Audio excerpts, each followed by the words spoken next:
Okay, looks like we're alive. Yeah, Hi, Uzbek Diaspora family. Welcome, Jamshid. We're excited to start our actually 15th interview series with outstanding professionals. Today, Jamshid Akhmadaliev is our guest, and we're excited to talk with him for the next 30 to 40 minutes or so on different subjects. He has achieved his master's level in global communication from Rocklow University, correct me if I'm wrong, in yeah, Poland. it's pronounced as Wrocław, but that's Ro- fine. Right. And currently Wrocław. he works as a brand manager at Ricamel Beverages, a parent company of the well-known brand called Denai. In this interview, we'll be talking about his academic journey, scholarships, and the scholarship that he's earned in colleges he went to, his life abroad, and also his professional life in branding, country branding, business branding, personal branding, and etc. Again, welcome to our online stage. How are you doing, Jamshid? How's the weather Thank out you. there? Oh, the weather is fine. I think it's getting, a bit chillier and a bit colder, so all is good. So, and thank you for inviting me to talk and share some experience and finally uh, a time to chat with you a little bit. Absolutely, it's an honor to invite you as well with such an impressive background, and we hope that this conversation is going to bring about a really good value for our audience. All right, Oh, we're gonna switch gears this time, and we're gonna have some fun questions, maybe funny questions. all All right. right, Jamshid, do you prefer texting or talking? Well, I mean, texting is fine, but I prefer talking to texting because I can see emotions and Right. Yeah. Yeah. More human, right? yeah. Yeah. Favorite city besides the one you live in? I'm assuming you live in Tashkent. Well, yeah. So I live in Tashkent. I've been to over 50 cities now. The Mhm. favorite one that I really like is probably Istanbul because I mean, obviously, Istanbul is a place where I enjoyed much, but what I studied and enjoyed it was definitely Wrocław city. But for traveling, definitely Istanbul. Awesome. Okay. Nice. And favorite city, sorry. Would you rather be able to speak every language in the world or be able to talk to animals? I mean, it would be so fun to be able to speak every language in the world because my major is global communication, so that would be appropriate. If my major were like something related to zoology or if I was passionate about working in the zoo, maybe or if I was passionate about the whole animal kingdom, maybe that would be something that I would go for. But if I have to choose, I would probably choose being able to talk in every language of the world. Right. Yeah. Especially in the modern world, knowing language is very helpful. Uh, Yeah. yeah. And how long does it take you to get ready in terms of like dressing? Like, how long do you take? Well, often after we have breakfast with my parents, I get dressed so quickly, and they're like, "Oh, really? Are you ready? Already going to work?" So I think I get dressed really quickly. So could be around from maybe even five if I'm really in a rush to around like 7, 10 minutes. Okay, that's good. Have you been to the army before? Have I been where? Have you served in an army? Not yet, Military. not yet, but hopefully I will also contribute and serve in the military service. So I haven't done it yet because I just finished and now started working. But Mm. it's in my plans. I think it's Okay. fun and you know responsible as well. Right, right, right. Okay. On a scale of 1 to 10, how good of a driver are you? What? You might be Probably like subjective, but it's okay. Give us a probably number. like two or three. I can drive straight. Well, that's something that I haven't concentrated much because I don't have a driving license, but Right. I'm planning to get it as quick, as soon as possible. So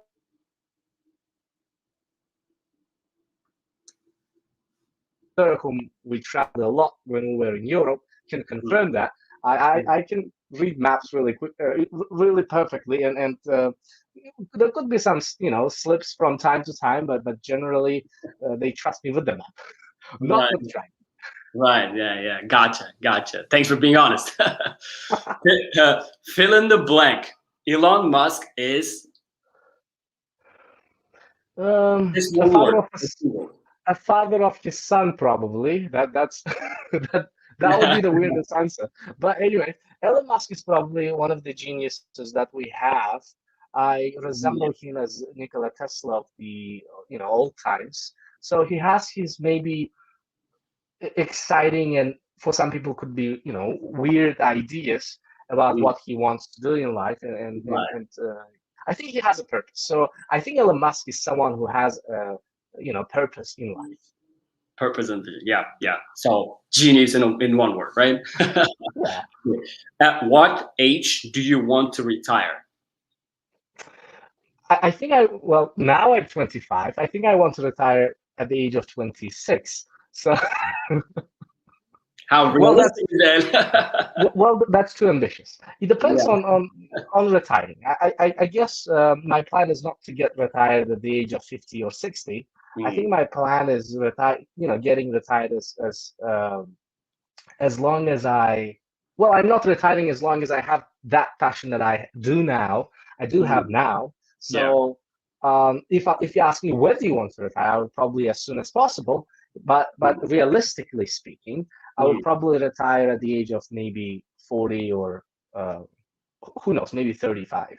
35, 40. Oh, wow. That's a dream for a lot of us. Hope. I wish you best of luck in this endeavor. So, a few more questions. Why can't we tickle ourselves? Why can what? Why can't we tickle ourselves? Well, I don't know. Maybe that's fun. Maybe why can't we tickle ourselves? I don't know, to be honest. Maybe that's uncomfortable. Probably, but probably we're not sensitive to our own body touch. Okay, what does money mean to you? Well, money is basically a tool to get some work done when it needs Cool. to be done. So it's basically some some asset that you can also use to get the things done to achieve your maybe some of the goals that you want to achieve, and Right. that would be thought if we think about it generally, maybe through money you can do certain good thing to other people. And that way you achieve some sort of goal that you've put forward, to achieve in your life. Right. Got it. Yeah. It's I'd agree with basically a that. resource. For some people, it's an opportunity. Some people, it's like time. But for you, it's an asset. It's a tool to Yeah. get things done. Got it. Okay. How many pull-ups can you do in a row? Well, pull-ups maybe 20. Well, that would be maybe like 15, if I'm honest. Be real. Tomorrow, your friends are gonna watch it. Then 10, maybe. Okay. If someone is watching, probably 10. If no one is watching, probably 15. Right. Yeah. Okay. So the last fun question: who is gonna be the next president of Uzbekistan? Someone who concentrates really well on education and someone who wants to make their country not maybe like even better, and someone who can promise us that we will have electricity, water, and all the other amenities 24/7, 7 days a week, and 53 weeks a year, and 365 days a year. Yeah, I get it. Okay, awesome. Great answers. Let's move to the introduction of you, Jamshid Akhmadaliev. Let's introduce you, and just about your background, where you come from, where your childhood was spent, and etc. So Yeah, so well, I was born in Tashkent, and grew up in Tashkent, studied at school number 282, finished school, then continued my studies at the academic lyceum under Turin Polytechnic University in Tashkent. That was so when Turin opened its university, then the next, I think, then after 2 years, there was opening of this lyceum. So I applied, was really happy to study there, learned a lot, even learned the things that I hadn't learned at school. And then, so finished my lyceum, then applied for a few universities, got rejected, I think, from 6 universities, and applied for applied for scholarship to study at the Tashkent Westminster International University. Um, um, Unfortunately, couldn't win the scholarship, so I was a self-financed student. But after a year, won scholarship to go and do my exchange semester in the United States at the Lincoln University in Pennsylvania. So my major at my major here at the university was in Tashkent at Westminster was business information systems. So I did my exchange semester at the Lincoln University, and my major was computer science. So learned a bit of programming, learned a bit of management, marketing, and then came back to pay basically to pay off my tuition fee, and I think that was also my passion to share the knowledge that I had. So I also worked as an IELTS instructor, prepared a few students for IELTS. I was also teaching English for students, and we also partnered with British Council for a few projects, conducted mock IELTS in the city, and then in that way continued my working experience in education sphere. So in education, I worked, as I mentioned, as an IELTS instructor and a teacher of English.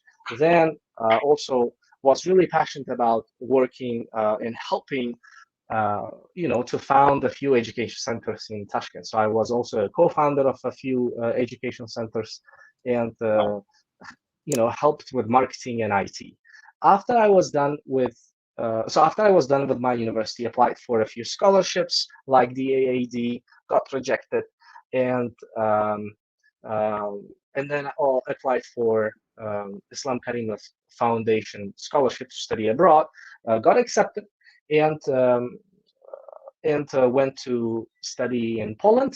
I did my master's in global communication, and was lucky enough to win Rector's scholarship there. Was also lucky and was really grateful to win Erasmus scholarship to go and study in Bologna, one of, I think, the oldest university in the world. Studied in Bologna, and then came back, and was also grateful enough to do my internship at the investment company in Prague at Ascari, and then I came back, and still so much grateful to be working as a brand manager, something that I'm really passionate about, something that I really love doing right now. I think for the best company that I selected from the interviews that I've attended. So that's basically a short rewind of my life, I guess. Yeah.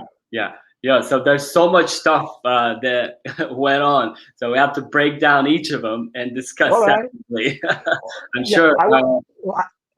Sorry, I didn't mention the Harvard part, because I know that a lot of us are also interested in that part as well. So I will also try to share how I got in there, and how I spent almost a week in a Harvard dorm with Harvard students. That was also fun, and all basically covered by those scholarships. Wow, that's amazing. That's a dream for a lot of young people who are on the verge of entering universities, colleges, just graduated from high school. So there's a lot of value that they can take from you, and I'm glad that we're sharing this with our audience. Okay, When you're young, it's hard to choose your career path. A lot of us get, confused or lost, and you don't know what's best for you. It's hard to tell, right? And how did you decide your career path back then? And what factors played a major role in your decision-making process? That's a really good question. So, deciding the career path, I think that deciding a career path sounds very, very serious. But in my view, as I look back, it shouldn't be so. So initially, I think after I finished my Lyceum studies, I wanted Mhm, to be an IT specialist or a programmer. I was really into developing apps, although I didn't know how to do them. And with my friend Nuruddin, who was also a guest speaker in this series of interviews, we mhm. developed a website called EnglishLife.uz for What's it called again? you know EnglishLife.uz. Yeah, we use it. Uh-huh, uh-huh, uh-huh. So I'm talking about the years like 2011, 2012. So those years we developed this website, and the main reason why we wanted to develop this website was just I think it was a Gelecek Oasis camp ad. We wanted to go there. I wanted to go there, Mhm, and I talked about this dream of going there to my friend, and then in that way we came up with an idea. Maybe we should participate in a contest called Gelecek Oasis, win the contest, and in that way we could go to the camp. So that way we basically started developing the website. We loved the process. Nuruddin, who worked for Facebook at that time, already had passion for coding and for web development. So I had passion mhm, for English at that time. So those two passions met, and we had this synergy of developing the website. We developed the website, got some audience, and mhm, then and then we went to the competition. When we went to the competition, we had mhm, I think 99% sure that we would win. mhm, But the website wasn't that ready yet. I think it wasn't done at a high quality. So we went, and then long story short, we lost the competition. We mhm, didn't win the competition, and then mhm, we were so I wouldn't say unhappy because we did something ourselves. So I mhm, think we kind of felt a bit down. And while we were walking in Navai Street, we thought ourselves, why mhm, don't we go to Camelot and talk to the person that had, share our idea, and maybe start mhm, something there. That idea just came to our mind after we ate, pirashki uh, nearby mhm, with our oily hands. And then we went there and we talked, we basically shared, we basically asked to meet with the head of Kamalot and mhm, the head of the whole Republic of Uzbekistan. And the mhm, security guard was so, I mean, I think he was shocked. Why two young guys coming and asking for the head of the whole regional Camelot and wanted to share their ideas? But at that time, I think he got us seriously and went to the first deputy of the head. So and at that time, first deputy of the head was Elbek Shkurov, whom I really respect, and I'll tell you why I respect him. Now I guess he is mhm, the uh, uh, I think he is the responsible person for the whole Sergeli district of Tashkent. I think he's the mhm. head of Sergeli district now. So Elbek Shukurov, first deputy of at the time Kamalot, Mhm. met us, and then we even showed our website with our oily hands using his, I think it was his tablet or maybe phone. But I Mhm. still remember that the screen of the phone of Ilbek Shukurov was so oily that we Oh yeah. didn't care. We just wanted to share our ideas. And the thing that I learned from that situation is how thoughtful he was, and how, I mean, he could have said, "Come on, those two young guys, why I should care?" And he wouldn't even have a meeting, right? He Mhm, mhm, he didn't have to meet with us, yet he did. He listened to our ideas, and then he talked to one of his subordinates for us to, do this IT project and this English-related project with our supervisor. And in that way, the idea of conversation club, you know, came in, and then we developed it, and then we had conversation clubs. That way, we could, do our debate club, movie club, pot club, and in that way, we gathered the audience. I think in that way, we also improved our English. In that way, that was a chance for us to start teaching English and earning money and saving up for the university.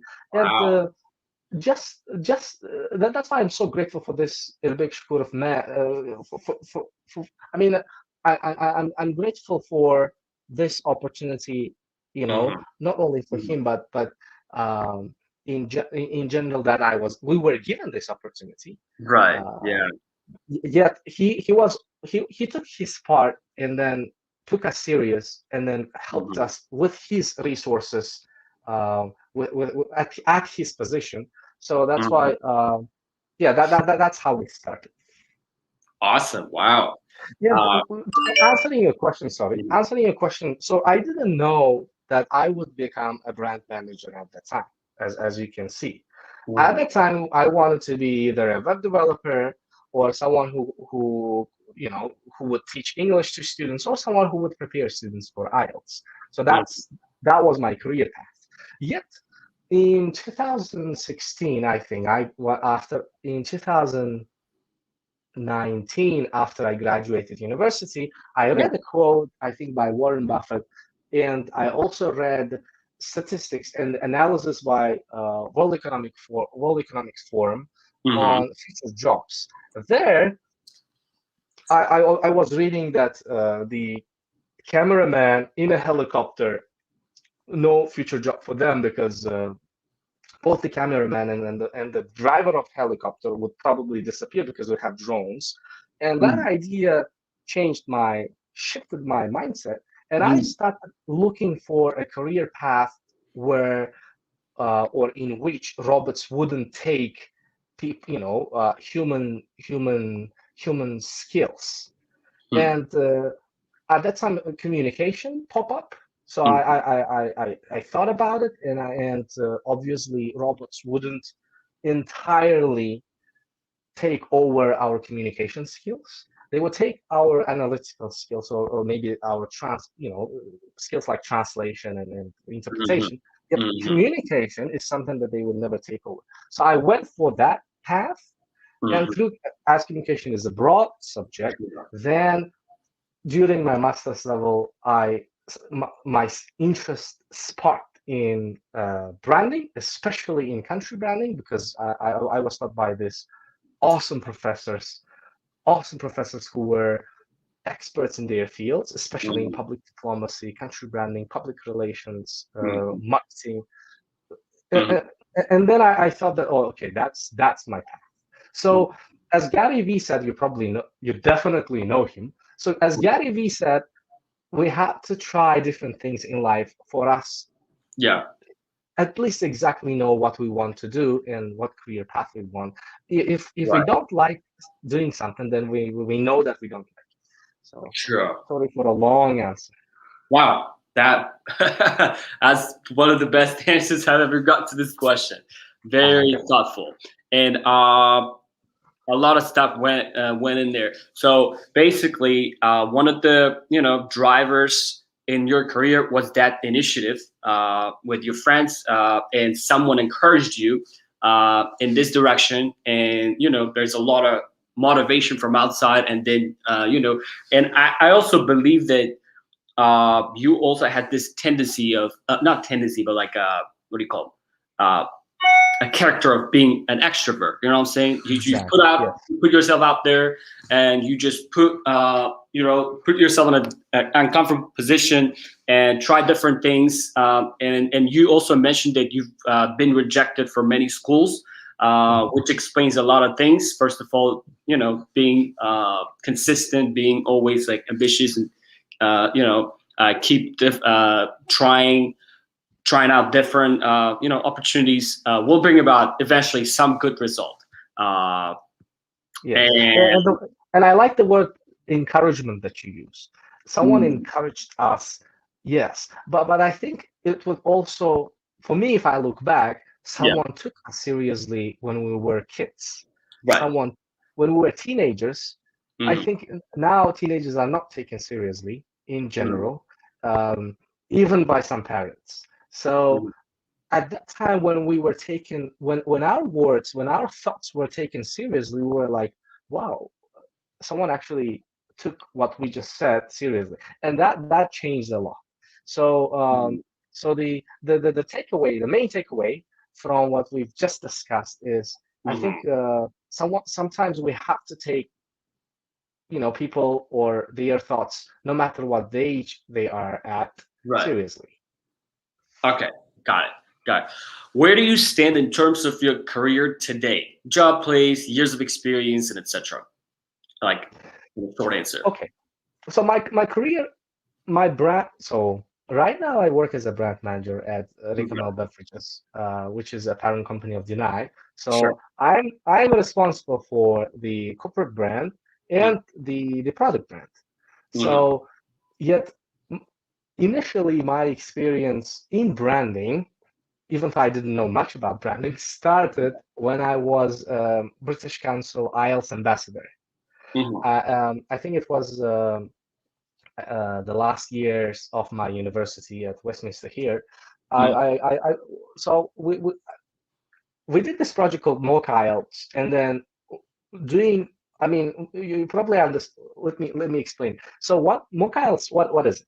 Mock IELTS is basically not paying a lot of money for real IELTS, and then paying certain organization to a little sum of the money to be able to feel the experience of the examination process.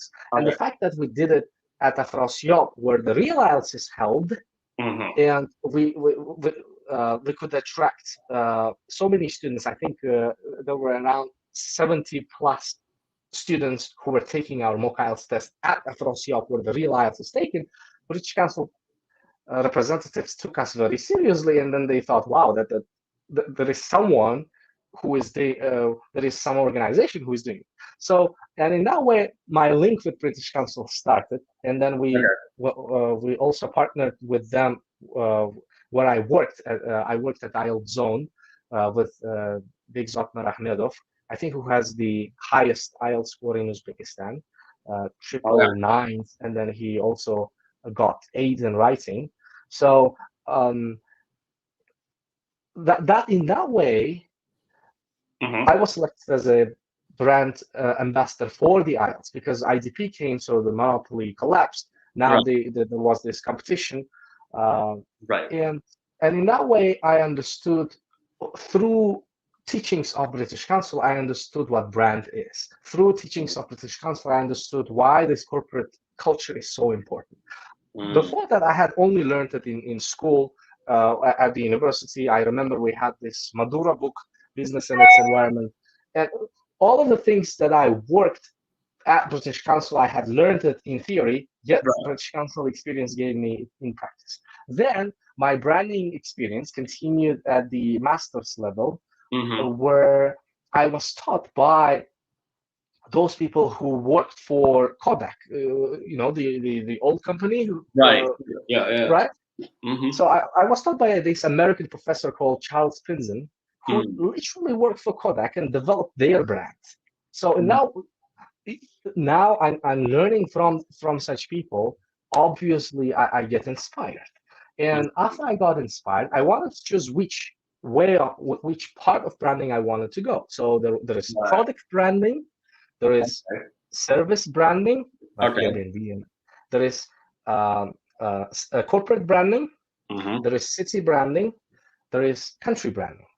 And the obvious choice was the hardest, I think, among them was definitely country branding, because if you can work really well on country branding, then you probably are really good at product branding, service branding, corporate branding. Your skill, country brand, exactly. Country branding encapsulates the whole branding, the whole nation. branding the whole identity of the nation. It's not just of one person, or Sure. it's not just one product or one service.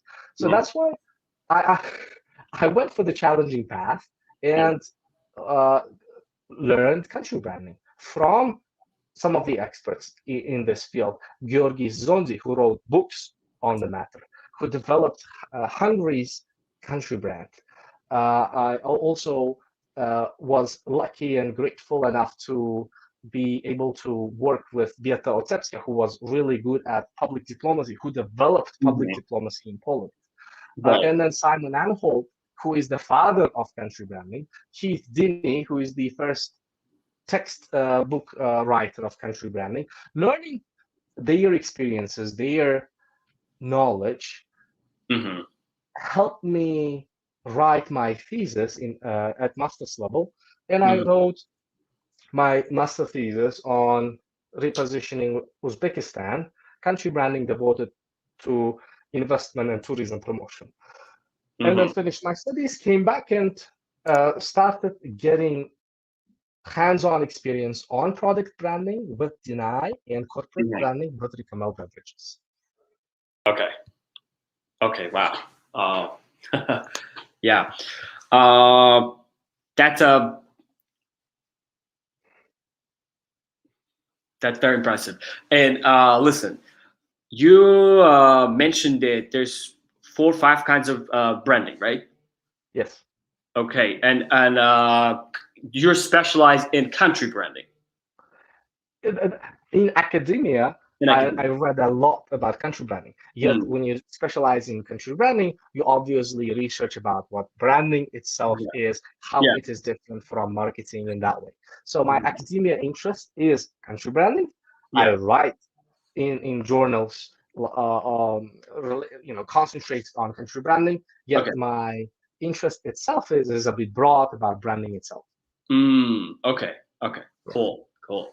All right. I'm sure that a lot of people are watching wants to know more details on UGRAD, Erasmus, Islam Kermit Awesome. Foundation, and Cool. HBAR grant that you've Yes. All earned. right. Mhm. Let's start with UGRAD. How did All it right. go?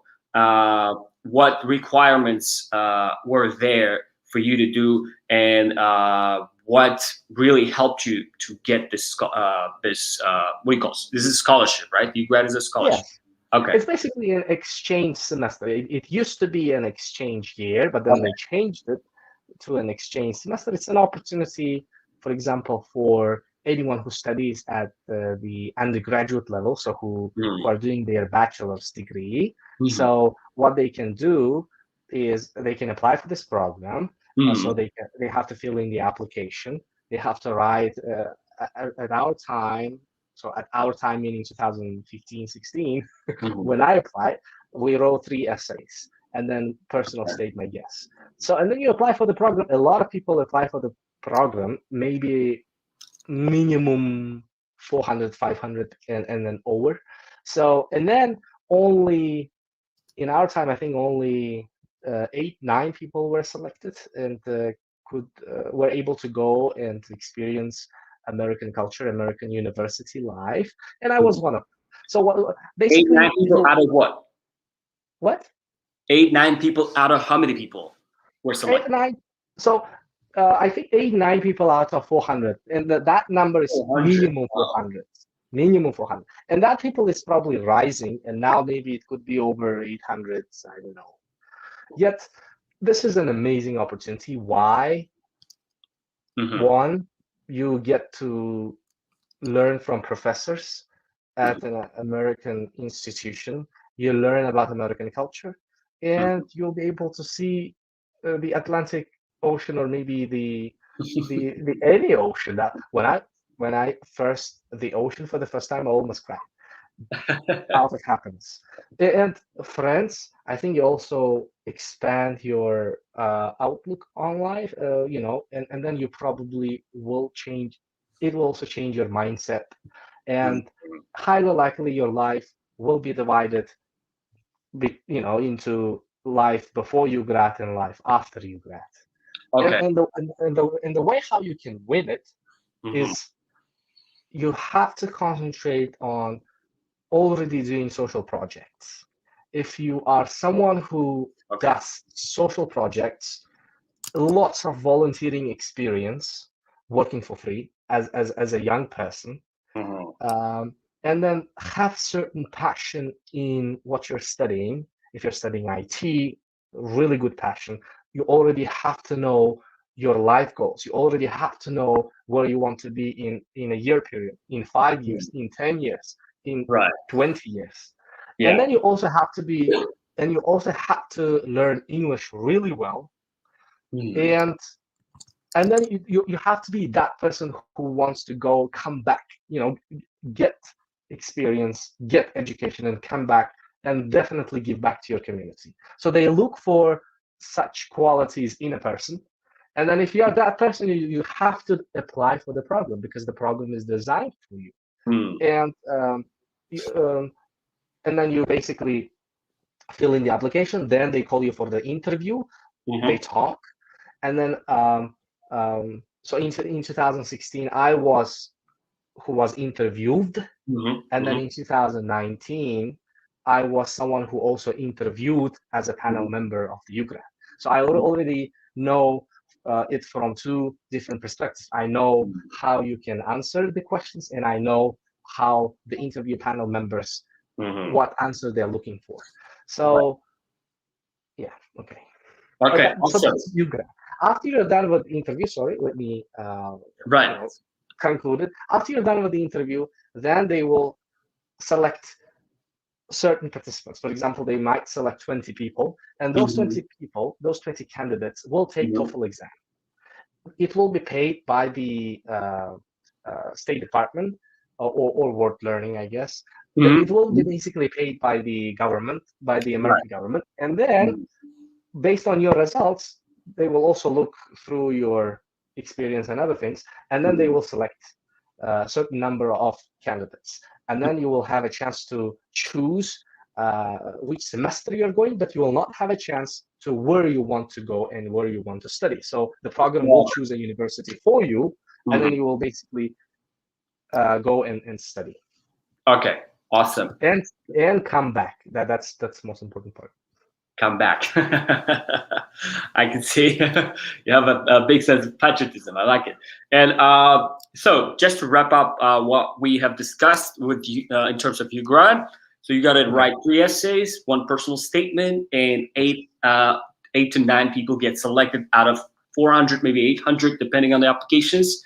Yes. And so to be able to qualify for programs like this, you gotta do a lot of social projects, volunteering, and you need to have a passion for what you're studying. And of course, learning English is very important. And Jamshid wants you to come back always. That's some of the things that that's how the process goes. So from now that was both from the person who is applying for UGRA perspective and the person who selects UGRA participants. If there is also one thing that I have to mention, I almost forgot, is leadership skills. You have to show your leadership skills in your essays, in your writings, and in your speech. Right. Love it.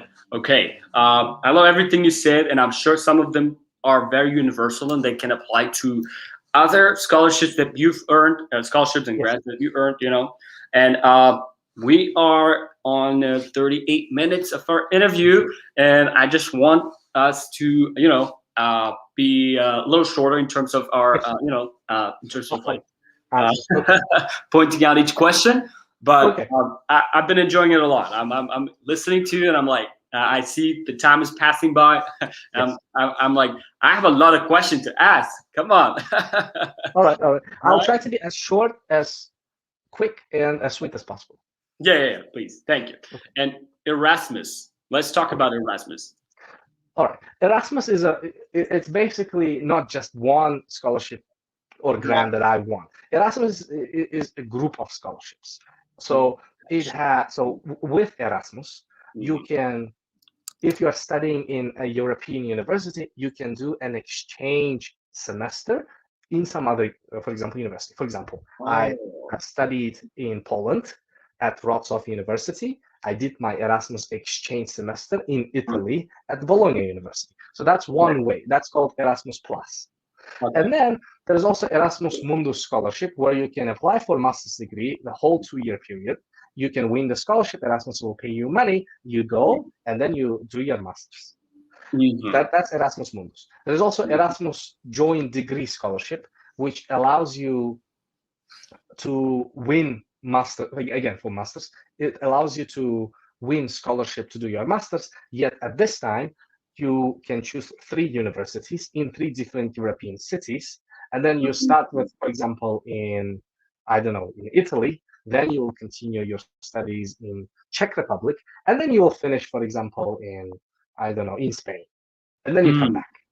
So see, Erasmus has its website. If you just Google Erasmus scholarship, you'll probably go to its official website. And then there is a list of scholarships that you can apply for. The one that I applied is Erasmus Plus. It's for those who are studying at European educational institutions and want to get 500 euros or 600 euros as a scholarship to be able to go and study in Italy, for example. Okay. So Erasmus basically pays you money. To do that, what you have to do is, again, application process and essay. And the essay is mainly about why you should be selected to go to particular this university. For if we take Bologna University, Bologna is a very, very popular university. So a lot of people apply for Bologna from different parts of, for example, Poland, and or even from your university. And the reason how you can be selected and win the scholarship is identifying and clearly showing why you deserve it and clearly extending your interest. That's why whenever you write an essay for any type of scholarship to go to any university, be specific. For example, what you can do is you can go to the university's website, open a certain faculty that you want to study at, open certain program, find some professor, read about what they have, what academic work they have done, and while you're writing essay, mention it. For example, Khasan wants to go to study in Bologna. He's really interested in biotechnology. So he finds this person, Anna, for example, Mareta, who is a professor in biotechnology and who also did certain field work that Khasan is so much interested. So Khasan in his essay has to mention it that, hey, I don't want to go to university in Czech Republic. I want to go only to Bologna, mainly for this program because it's taught there, mainly because of this professor, because I think that they are best at their work and I want to learn from the best. If you're that specific, then when a selection panel reads your essay, there are all specifics. Why Bologna? There is answer for why Italy. There is answer for why the specific university, and there is answer why you. That's it. Right. Okay. Wow. So basically, it's more like a what do you say? Exchange program, and you get to choose universities. That's amazing. So you're not only studying, but you're also discovering new world, new countries, new cultures. Plus, you're getting paid for it, and on top of it. Wow. Apart from, and your credits are counted, so they will be counted, and they will be among other marks that you got from other classes at your local university. There's also a thing called Erasmus traineeships or Erasmus internship. That's an amazing opportunity. For example, during summer period, after your studies, you can go and so you have to find a paid internship, apply for Erasmus.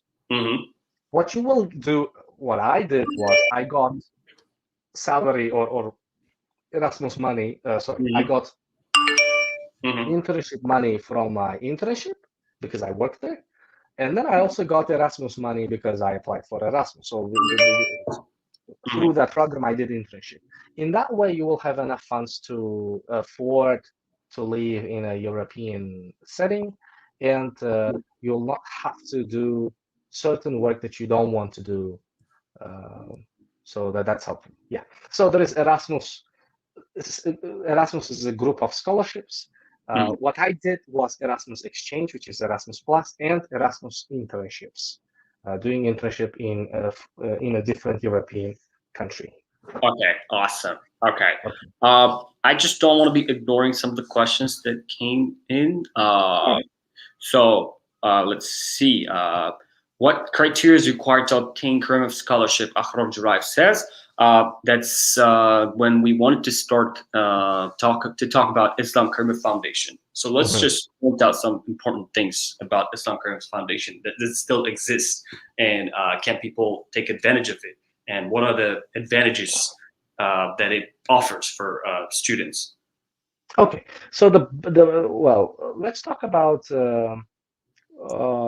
Islam Karim Foundation scholarship for master students. The first thing that needs to be mentioned is it is not directed, or it's not specifically supported for all majors. For example, if I were passionate about marketing, and if I wanted to study my marketing in a European university, Islam Karimov wouldn't probably support it, because there is no much need regionally in the Republic for those specialists, because there are a lot of marketing specialists. So what they need is they try to find those, they try to find those positions which the country might need in upcoming years. For example, the country very much needed someone who could talk with the public. So communication was needed. That's why they opened this opportunity, and I applied, took advantage of it, and went and studied. So you have to go to Islam Karim Foundation's website, fondkarimov.uz, and see every year they change. Every year, the areas which they support for students, to go and study abroad change. So every year you have to go to, hopefully you will win it at first. So I think me saying every year would be a mistake. So just go to the website and check if the area that you're interested in is there, and then apply for it. And there is also application process there. It's a bit longer than usual. So you have to, if you don't have IELTS, you have to take the language test first. Then you have to take the multiple choice question test. You basically have to take this multiple choice exam for your interest. Then you have to participate in an interview about your academic interest. Then there is a psychology test. Then there is a psychology interview. Then you kind of will be on the brink of selection, because you have to take the IELTS exam. So you take the IELTS, and then or the language test. For example, if you're going to Germany and want to study in German and know how to speak German, you can take not necessarily only IELTS for English. So you can take the French exam or German exam. You can take any language requirement exam for your university, and you have to choose university yourself. You have to find university, apply for university, and then Islam Karimov Foundation will provide you with the limited amount of money for you per year to go and study. Oh, okay. So basically, they don't offer you a list of universities, but you gotta apply for it first, and then from there they're gonna take it. They're gonna offer their support and stuff. It's basically I choose a university, and then show I passed all the requirements. I show the requirements from financial point of view to them, and then they will evaluate it. And then if everything is fine, if their budget allows that, then they will be able to help you. Okay. Awesome. And the last thing that we want to talk about when it comes to scholarships and grants is HPAR grant. I'm assuming that's related to Harvard program. Is that it? Yes. So HPAR, that stands for Harvard Project for Asian and International Relations Conference. So HPAR is basically that. And so HPAR, there are two HPAR conferences. One always at Harvard, one in any city, and especially maybe a university located in Asia. So it could be in South Korea, for example, or it could be in Nur Sultan. I think in 2018 or 19, it was in Nur Sultan. So both are very, very popular. A lot of leaders, young leaders from around the world participate in this conference. And there are different tracks. For example, if you are interested in governance track, you can go and take part in the conference sessions related or concentrated on governance track. Right. There is an entrepreneurship track. There's technology track. There's media track. There's so different tracks. You can go to their website, hpr.org, and see the tracks. HPIR.org. Okay, cool. Exactly. So there, for me, I think Harvard was, I mean, Westminster was a dream initially, then Harvard was a bigger dream. I wanted to feel what students basically feel there, because I want my, hopefully, kids to study at those prestigious universities. So I wanted to see it myself. So then this opportunity came by, and I learned that they also provide scholarships. And they reimburse your money with that scholarship. I just wanted to take advantage of it and apply for it. So what you have to do if you want to do, for example, if you want to go to Harvard, spend around a week period there and participate in conference, is you have there is application process. Then there is one interview with a current Harvard student. For example, that student could be first, second, freshman or sophomore at Harvard. They interview you, and then they select you for the program, for the conference. And once you're selected, if you are not on scholarship, then you have to pay around $400 application fee for that. Okay. But if you want to win scholarship, there is another application process where you also write your passion, why you are interested in winning the scholarship, why you want to go to Harvard HPR conference. And then there is also a separate interview for scholarship candidates. And once you take those, so you basically first have to be selected as a candidate, then you again take part in interview for scholarship. Then when they see that you have a potential, when you meet the requirements, and when they see that you are the right person for their culture, then they offer you a scholarship so you can go. So, you buy your tickets, pay for your visa. You will go participate. There will be no application fee for you. Or if you paid, then all of those funds will be reimbursed.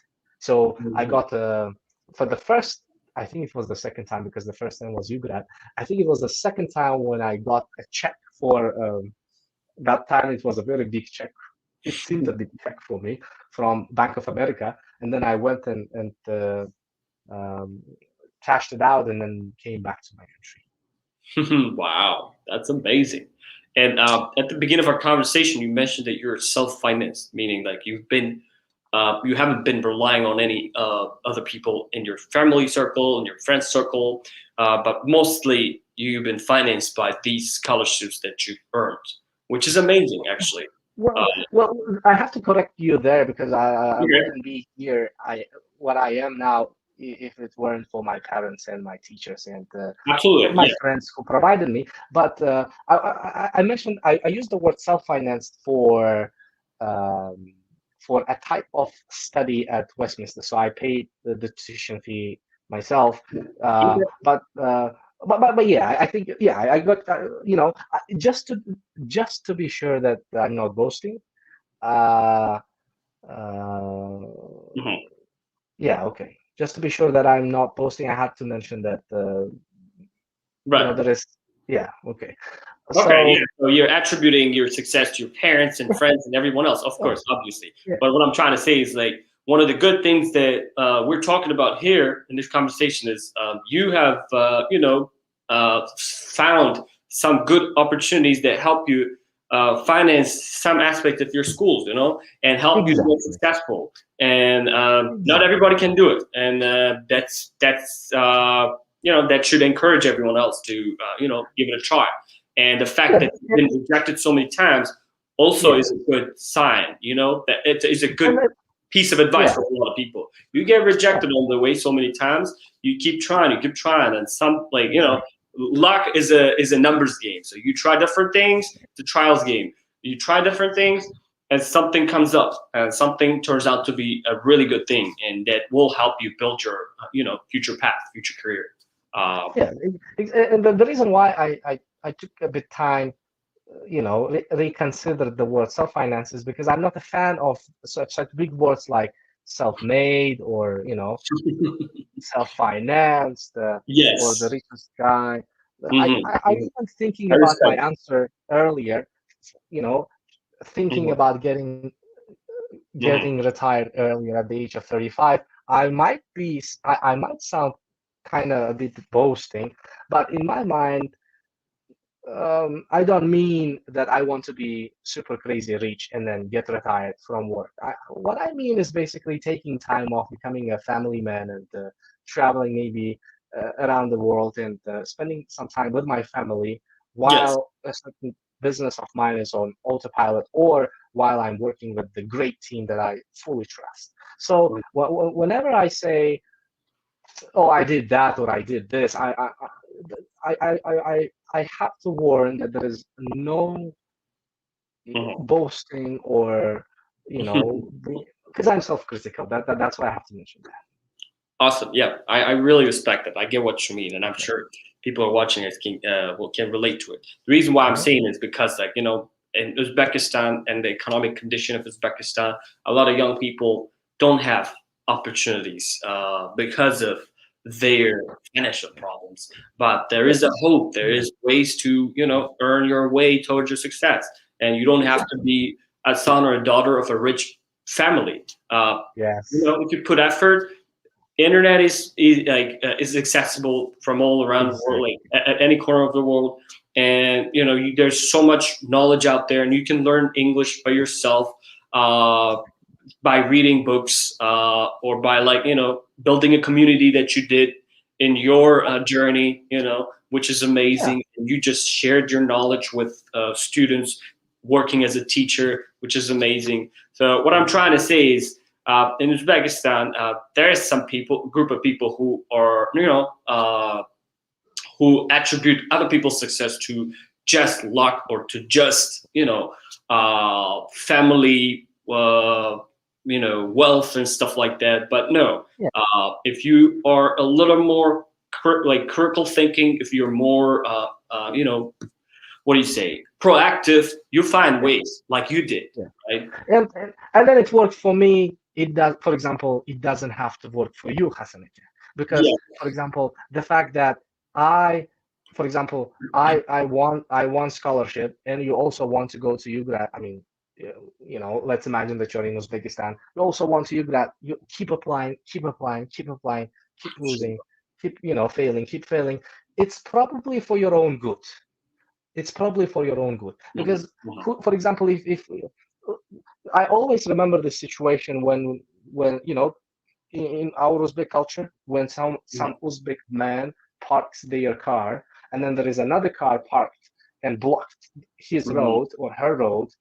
When they come out, they always say, "Oh, the road is blocked. So how am I going to get out of this?" And then they will try to feel angry at the other person, and maybe that's for their own good, because that person, by blocking the road not to be able to go out, probably saved your life, because you would be dead in a road accident after a certain time. So that's why if you keep applying and then yet you're not getting it, it's probably for your own good. The reason, for example, why I also applied for World State Languages University here in Tashkent, our local university, and I failed. And now looking back, I feel that maybe it was a good thing that I failed. I also applied for the AAD program to study in Germany. I failed. Now I think, well, maybe that was a good thing that I failed. I applied for scholarship studies at University of Westminster. Now I look back and I feel, oh, maybe that was good that I failed. Why? Because I had to pay the tuition fee, so I had to work hard. And by working hard, I developed certain interest in some field. I met certain people. By meeting them, I was able to continue with my life. So if something bad happens, or if you think that thing is often is not a bad thing, it's probably a good thing that happened for you. And if Mhm. you Mhm. and if I did it, you don't have to do it. For example, if I recently watched this interview with Abdulkarim Nakia on a very good project, Osman Nagibalan. What he said was in villages, when in one year everyone plants potatoes, the next year everyone will plant potatoes because that person got rich or got really good returns on it, and Mhm. then every next year everyone will uh, plant potatoes, so the price for onion increases, and then Mhm. the next year everyone will plant onions, and then the potatoes for potato price will increase. So Mhm. that shouldn't be that way. If I am interested in branding, it doesn't mean that, for example, Hassan Eke has to get involved in it. Yet if I motivated someone to Mhm. be interested in this, Right. because branding is an amazing thing, I think, which we will talk a bit now, is an amazing thing. So then that's for their own good. Awesome. Okay, and one of the people who are watching us, Azad Kurbanov. I applied for EMJMD. I don't know about this program, probably another scholarship or a grant, but failed the first one and reserve listed for the second. Very competitive. Well, what we can Yeah, tell. We wish you good you luck. I have mean, you keep trying. As you said, maybe the third exactly. time you'll get it. Exactly. Keep trying. Yet again, it's failing. It's probably for your own good. Who Yeah. knows? With that program, you would be in a different country, and then Mhm. you will be robbed or mugged, or Mhm. you will be in a road accident. You never know. Yeah. So that's why, if don't push yourself that much to achieve certain Mhm. things. Obviously, passion, those things are very important. Yet, Mhm. if plan A is not working out, you shouldn't be spending and thinking about your past while Mhm. eating up your future time. So, do something about plan B and then continue uh, with that. Awesome. Mhm. Okay. All right. Awesome. Oh, damn. We hit the 1 hour limit. Yeah. Okay.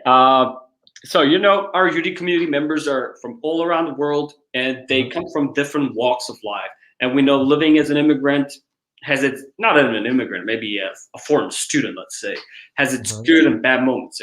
And we should be able to we want to tap into your unique story and find out how your experience has been in some of the countries you've been to. One is Poland, another one is Czechia or Czech Republic, how you say that, and Yeah. in the Okay. States. I'd love to hear about the States. I'm in the States, so I'd love to know your impression. And let's talk about multiculturalism, food, and culture, and everything else. What do you think? Uh, you can start the first country you've been to, and then we'll take it from there. The first country, literally, the first country that I was outside of Uzbekistan was the United States. Hmm. And if I look back and think about one of those things that I'm so happy that I've done is, Hmm. number one, probably that I, you know, was able to learn English, Hmm. pushed myself to learn English better. Right. And then the second thing is applying and taking advantage of opportunities. I think opportunity and the main reason why we called this interview "Opportunities Are Never Lost" is because opportunities are never lost. You either take them or someone else will take them. So that's why applying for UGRAD and then applying for other programs and then being able to go to the United States and being outside of my comfort zone, seeing a bigger picture, definitely had an impact on the change of my mindset. Hmm. And multiculturalism, as you said, you know, having global friends Hmm. through participating in such programs helped me be feel myself very, I think, one, confident, and second, safe visiting other countries. And I developed this passion of taking maybe safe risks, yet being on an adventure. So if I look back on the United States experience, I wouldn't. I mean, I wouldn't encourage everyone to go and study in the United States because, for example, Germany would be a better option to study a certain discipline than the United States. If you know German, right? or the UK. So for me, I think studying abroad is very critical.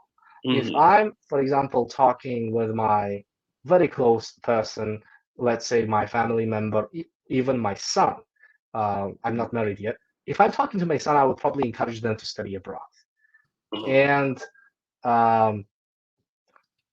then I would also encourage students and especially young people to get out of their comfort zone and see other cultures. Other cultures are different, and the fact that we know how they are different is by experiencing it. So in the United States, one of the things that I still remember is we don't do that. We don't compliment people outside or in our circle that much here. In the United States, I'll say, "Oh, Hassan, I like your shirt. That's really cool. I like your hairstyle, man." If I do that here, maybe it's inappropriate or weird. Yet in the United States, that's the beauty of it. Or in the United States, I see people keeping the door open for the person, even though they are like 20 meters away. They keep the door so that they come in and they leave. So they pass the door. So there are certain differences that I learned and still grateful for. And one of the best things that I learned from my traveling experiences is I learned that this life is like going to the airport. I've been to different airports.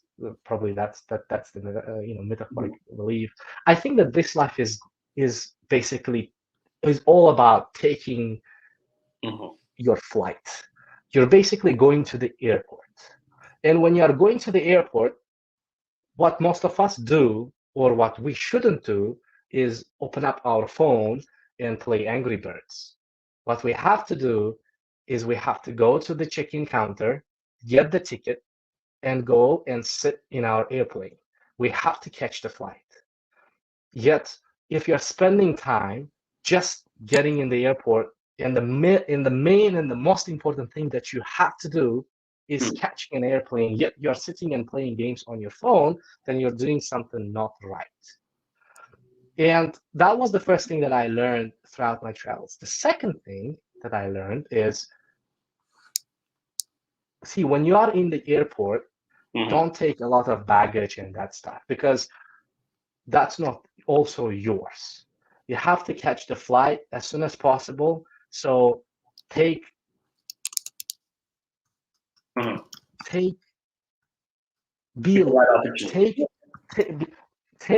luggage which is light, maybe a backpack only. So in that way, it's highly likely you will not lose or miss the flight that you have to take.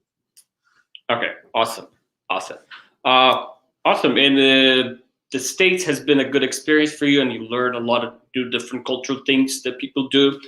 Some weird things, maybe some funny things, some good things, and experiences multiculturalism, especially in the States, is a great place to to do this. How about Poland and Czech Republic, European countries? What do you think about those countries, and what did you learn in those countries, and what are the good things that you recommend others do who are studying maybe in those countries, or who want to study in those countries?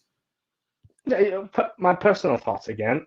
There is no offense to anyone who is living in the United States or watching us from the United States. If I were given a chance to, if I were given an opportunity to go, or if I had to choose to go to live in the United States and live in Europe, I would probably choose Europe.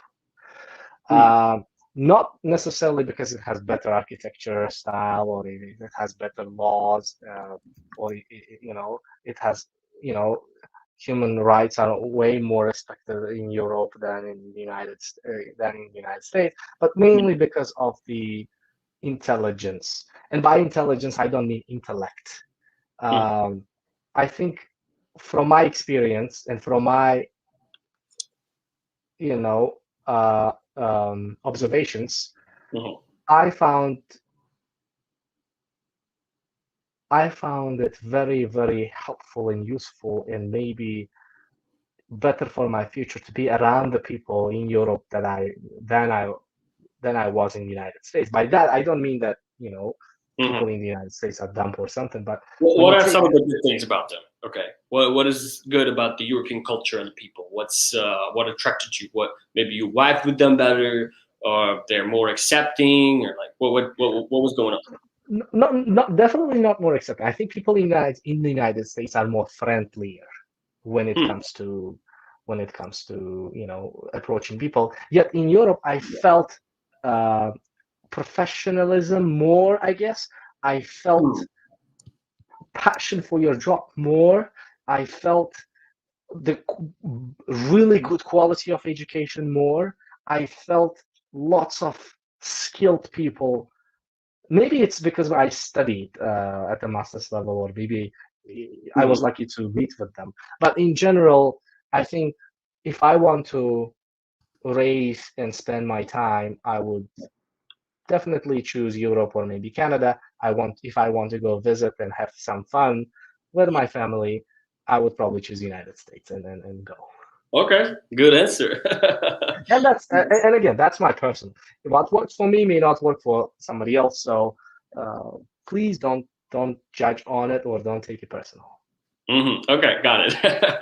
So, how was the Uzbek diaspora doing in, for example, in the States or Poland or Czech Republic?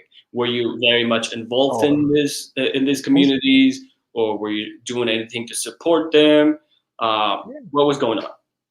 So first thing, when Uzbek diaspora in the when you said Uzbek diaspora in the United States, first thing that came to mind was Sardar.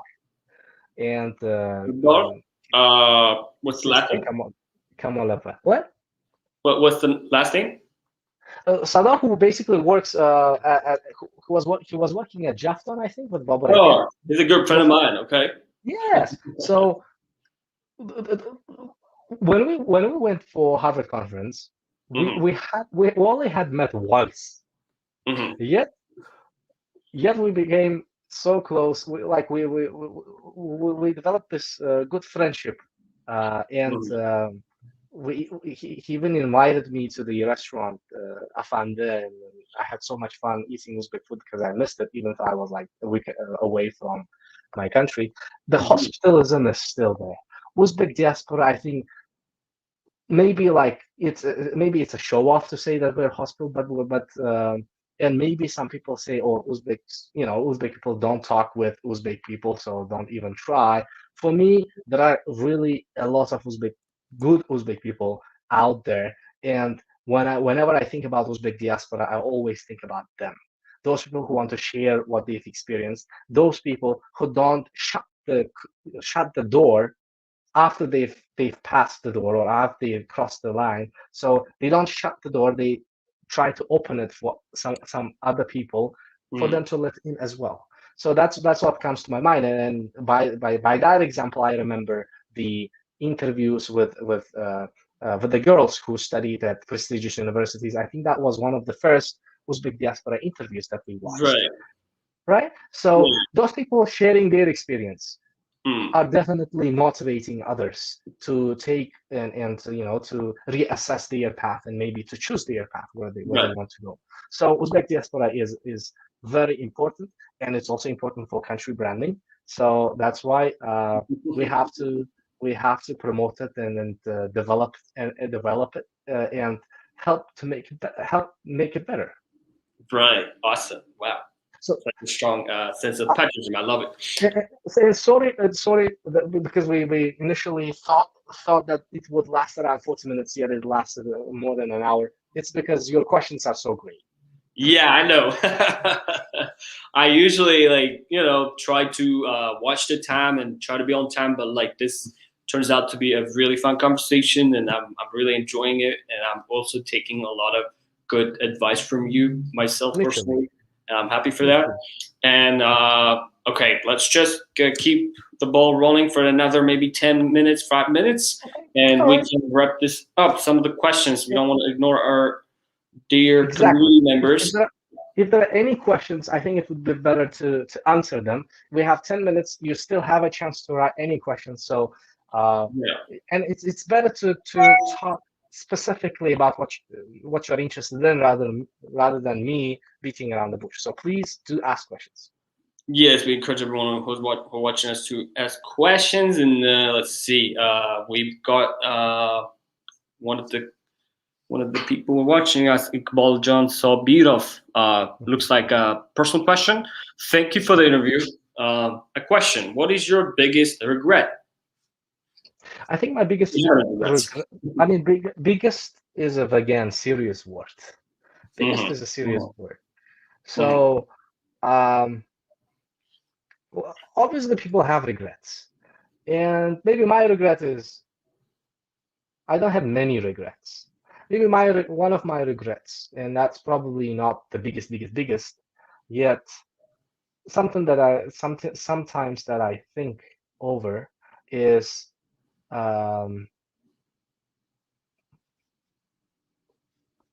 thinking long term, and the reason why I just took some time at this very moment is because thinking long term matters. If you only think about what you want to eat for dinner, and if you only think about this week, you might be getting lost somewhere.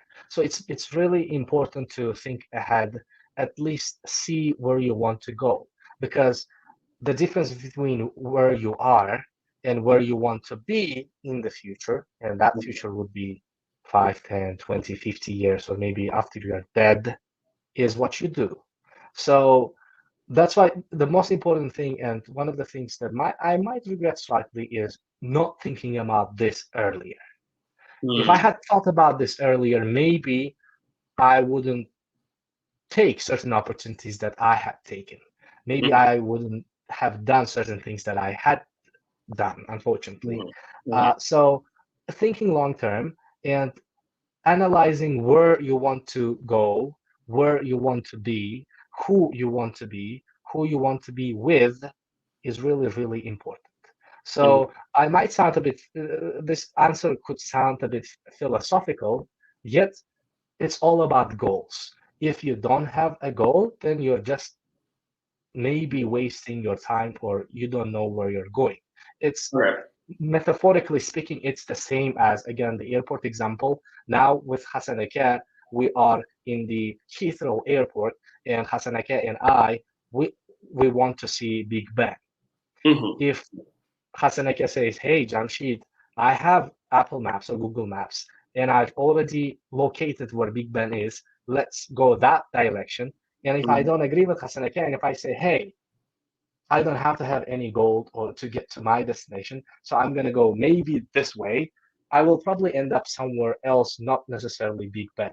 So it's very, very important to know the trajectory that you want to take in life, and maybe sometimes think less about the tactics, what you want to achieve and how you want to achieve.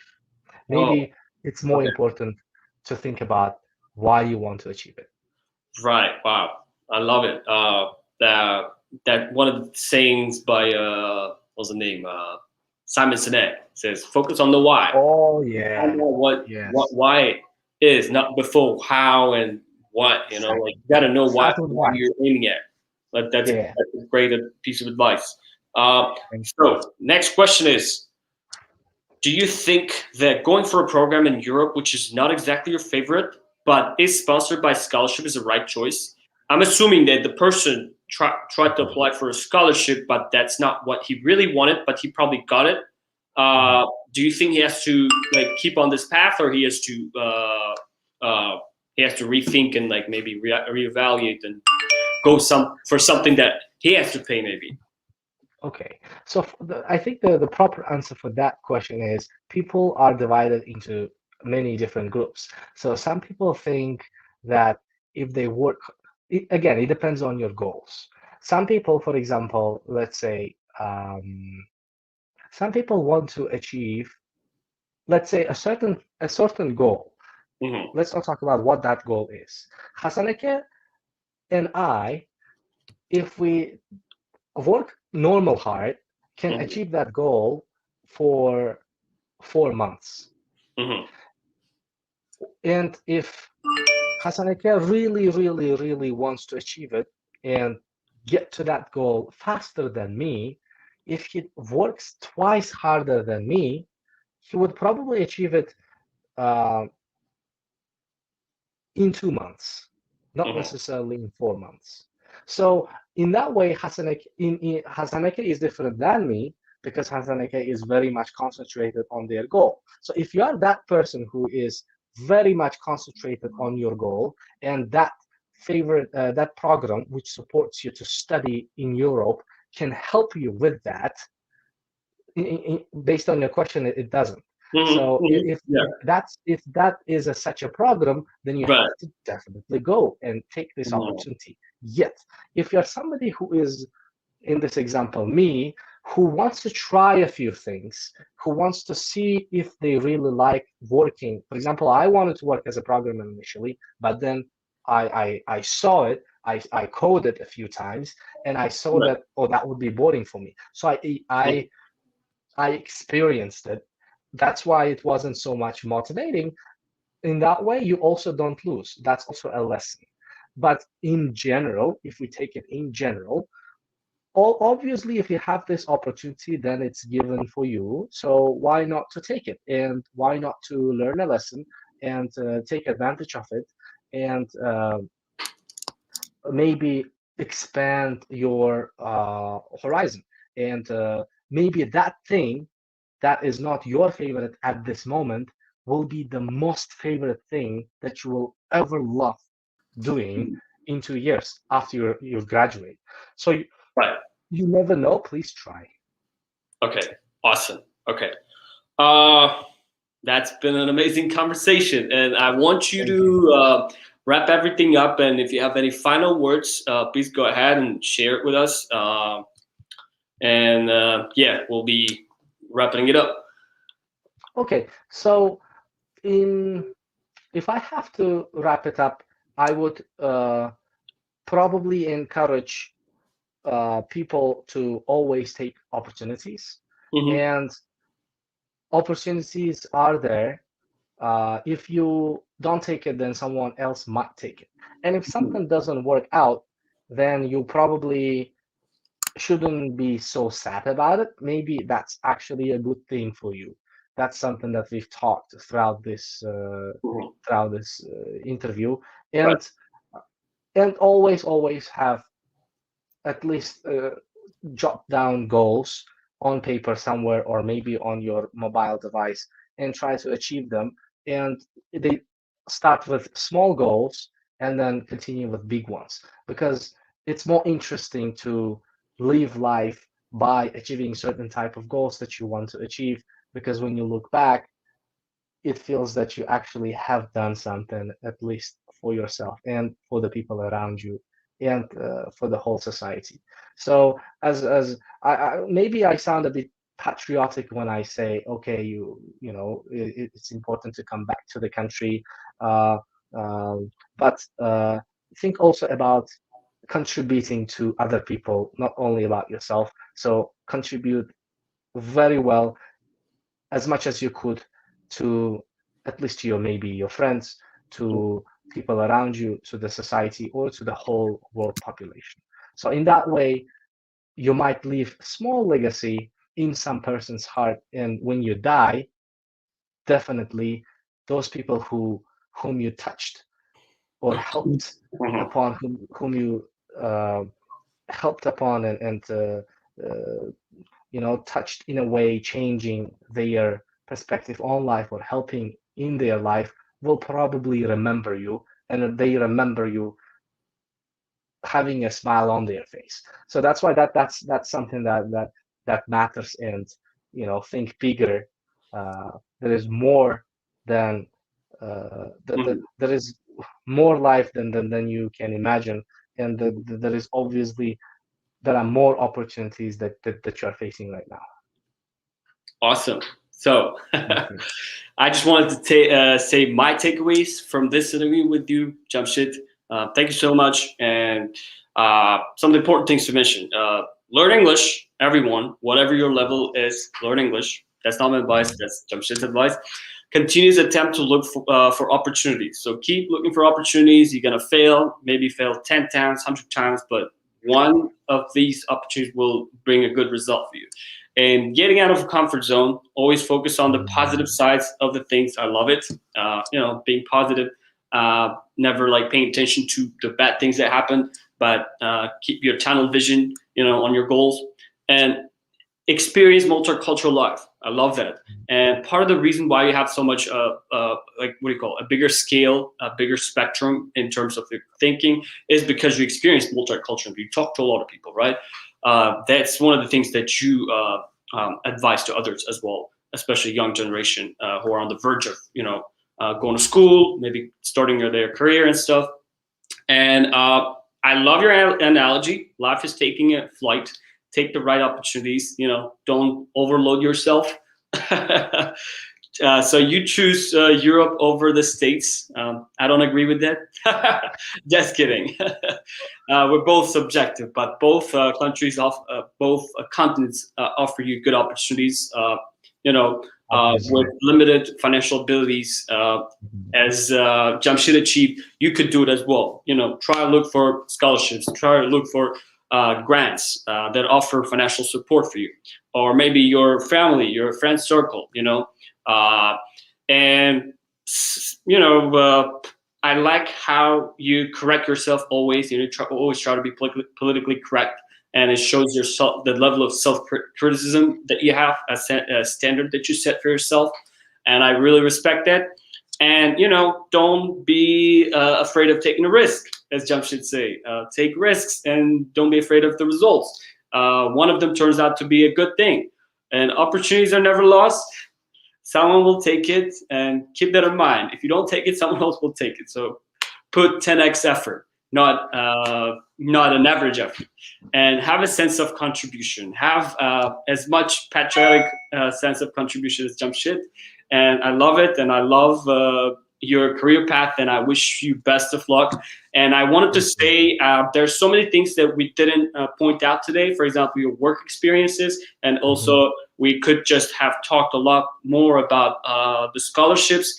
And I would love you to continue this great warm relationship, this friendship with UD communities, and we want to be able to invite you in the future, maybe for like featuring stories and stuff, where you could just talk about each scholarship separately, which is going to be very valuable for a lot of people. Thank you so much. I enjoyed it, Jamshid. And thank you, Khasan. I think you are the best person who can listen. And then I don't know. Did you write that all down? All the things that we just that you've just mentioned. I think you are a very good listener, and that also shows how high your communication skills are. Communication is not just about talking constantly. It's also about listening and then taking away from it, and then especially sharing about it. So I respect so much time. I respect so highly of you for inviting me for this episode of your series, and especially for your time. Sorry that I took a bit more of your time, because we initially agreed upon 40 minutes, but then it prolonged a little bit. And and sorry also about the comparison between the US and Europe. Who knows? Maybe I'll end up living and spending my time in the United States more than in Europe in the future. Who knows? Maybe I will be staying again back in Uzbekistan and contributing more. We never know. So if I said something wrong, sorry about that. And on a high note, I think this has been a very great lesson for me as well, because when one shares their experiences, two people actually learn. So I also learned a lot from the things, especially from the questions that you've asked. and that is also one of the reasons that triggered me and helped me to reassess the priorities and think about my goals. And also that helped me to look back and reminisce about my past as well. So thank you for giving this opportunity, and I'm so grateful that we've finally talked. So thank you very much for the whole Uzbek community in the United States. I know that it's not that easy. I know that the money doesn't actually are planted in the trees. So yeah, yeah. So thank you. Thank you, Jamshid. I appreciate your compliments and everything, and I want this, friendship to be ongoing with not only with me but with UD communities. And I wish you have a great rest of your weekend. Enjoy it. Have a good time in Miami, buddy. All right. Thank you.